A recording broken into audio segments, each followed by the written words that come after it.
Magandang araw sa inyo mga kasarap. Ngayon po ay magluluto tayo ng sarsyadong galunggong with itlog ng pugo. So ayan po ang ating mga sangkap. Kamatis, sibuyas, bawang at saka po ang ating galunggong na pinirito. Bali na prito na po iyan. Kanina hindi lang na videohan. So ayan, sinimulan na po natin ang paggagayat ng ating mga sangkap. At kung mapabadaan po ito sa inyong wall, ay paki-follow, like and share naman po upang mas lalo pong yumabong ang ating page at makapag-upload tayo ng maraming video. So sa mga nag-follow po sa aking page ay maraming salamat po sa inyo. At kung hindi po dahil sa inyo ay talagang hindi po tayo makakapag-upload ng mga hindi po tayo gaganahan kumbaga. So ayan, dire-diretso lang po tayo sa paggagayat. So tamang size lang po yung paggayat natin. So kumbaga ordinaryong gayat lang. So yung kamatis po na ginamit ko is yung ating ordinaryong kamatis na ginagamit sa ating na binibili natin sa mga tindahan. Pero sinamahan ko po iyan ng wild kamatis o yung kamatis na ligaw kung tawagin din sa amin dito po sa Batangas. Halos bihira nyo na rin po makikita ngayon yung mga kamatis na ligaw na yan. Mas malinamnam po kasi yan kaysa sa ordinaryong kamatis na nabibili natin sa mga tindahan.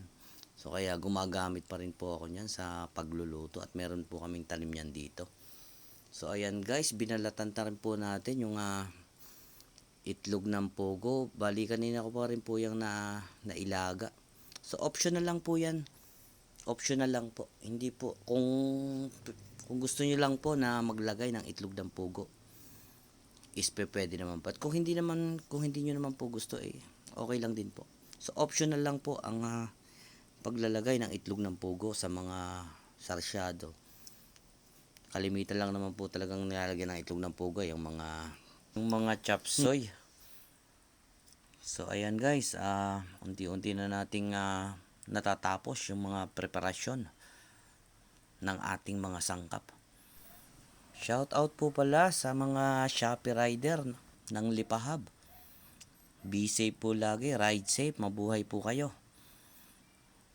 So ayan po, sinimulan na po nating magpainit ng kawali. At para masimulan na po natin yung paggigisa sa ating mga sangkap, so lagyan na po natin ng mantika.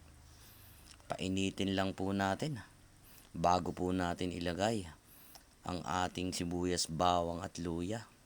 So halo-haluin lang po natin gamit ang ating mahiwagang sandok na kawayan.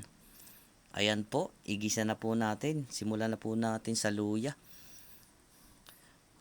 Igisa po natin ang ayos nang lumabas po yung kanyang aroma. Isunod po natin ang sibuyas bago ang ating bawang. Ayan. Pag nagigisa po ako guys, inuuna ko po talaga kapag sibuyas at bawang lang, inuuna ko po yung sibuyas bago yung bawang. Dahil ang bawang po pag nasunog mapait, pero pag nasunog po yung sibuyas natin mabango. So yun po yung pagkakaiba ng sibuyas at bawang. Gisa lang po natin ang ayos upang lumabas yung kanyang aroma ng ating ginigisa. Tuloy-tuloy lang po sa pagigisa at ilagay na po natin ang ating kamatis. Ayan, kasama na po dyan yung ating wild tomato na kung tawagin ay sa Tagalog ay kamatis na ligaw. Ayan, hayaan lang po natin na malugsak ang kamatis. Mas masarap po kasi kapag nalulugsak ang kamatis. So yan, lagyan po natin ng paminta. Mas masarap po kasi kapag yung paminta isinasama natin sa paggigisa pa lang. So dun pa lang lalasa na po yan. Para pong sili. Kapag ginisa mo yung sili, mas lalong humahanghang. So yung paminta naman po, pag ginisa mo, talagang mas lalong yung bango niya, talagang humahalimuyak. So takpan lang po natin upang mas malugsak po yung ating kamatis. So ayan na po. Lagyan na po natin ng patis. So guys, patis lang po yung gagawin natin, ilalagay natin na pampaalat dito. Hindi na po tayo maglalagay ng asin. Mas malinamnam po kasi yung alat ng patis. So haluin lang po natin para po mag-even yung lasa ng ating niluluto. So guys, hihingi po talaga ako ng suporta sa inyo. Paki-follow, like, and share naman po. At comment sa ating page.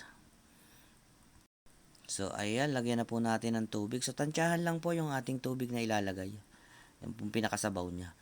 So, kung gaano karami ang inyong isda na ilalagay, so babalansehin nyo po. Huwag naman po yung sobrang dami. Baka naman po maging parang baha na yan ng bagyo. So yan, halu-haluin lang po natin. At pagkatapos po ay ating tatakpan upang kumulo po siya. Pakuluin po natin. So ayan, kita nyo naman, talagang kulong-kulo na ang ating niluluto. So, maglagay po tayo ng kaunting asukal, pambalanse sa lasa. At mas masarap din po yung medyo may tamis ng konti. Ang ating sarsyadong galunggong. Napakasarap po niyan kapag may asukal. Yan, hitsura pa lang, talagang hitsura at amoy, nakakatakam na. So lagyan na po natin ng itlog na, isang itlog lang po yung ating ilalagay dyan. So habang binubuhos nyo po yung itlog, kailangan continuous yung paghahalo. Dahil madali pong mabuo yung itlog. Dahil po sa sobrang init ng niluluto natin. So kapag hindi po natin yan nahalo, talagang malalaking buong buo po yan. So hindi po magiging maganda yung itsura ng ating sarsyado. Ayan, continuous lang po tayo sa paghahalo. Haluin lang po natin yan. Kung mapapansin nyo yung hitsura na ng ating niluluto, ay talagang nakakatakam na. Amoy pa lang. Talagang maglalaway ka na. Ayan, kita nyo naman. So, lagyan natin ng kaunting magic sarap. Pampalinamnam din yan. So, hindi na po tayo naglagay dyan ng betsin. Magic sarap lang po. Ay katalo na. So, halo-halo lang po. Halo-haloin lang natin. Pagkatapos po niyan, pwede na nating isunod yung ating ang ating isda na pinirito. Ayan na po. Itsura pa lang napakaganda na. Talagang nakakatakam na po. Ika nga taob ang bahaw ng inay. Ayan na po ang kinalabasan, no? Pero kulang pa po yan. Lalagyan pa po natin yan ng itlog ng pugo. So guys, optional lang po talaga yung itlog ng pugo. Talagang ako'y napaibig lang po. Bali, binili ko po yan ng hilaw. 11 piraso, 20 pesos. Dito sa may tambo. Shout out kay ate. Hayaan lang po natin kumulo upang atakpon po natin. Hayaan po natin kumulo upang yung lasa ng ating sarsa ay manuot sa ating isda. So ayan na po. Napakaganda na po ng hitsura. So pwede na po nating patayin ang ating kalan. At ready to serve na po ang ating sarsyadong galunggong with itlog ng pugo. So ayan guys, ihanda nyo na ang inyong mga bahaw at talagang napakatindi ho ng pangulam natin ngayon. So salamat po sa inyong lahat at paki-follow naman po, like and share ng ating page. Salamat po sa inyong suporta. At lagi po kayong mag-iingat sa inyong mga ginagawa. So mapapansin nyo po, talagang nakakatakam po itong ating nilutong sarsyadong galunggong with itlog ng pugo. Mga kasarap, isang follow, like, and share naman po diyan. Suportan nyo sa ating page. Muli po, maraming salamat po sa lahat ng sumusuporta sa ating munting page.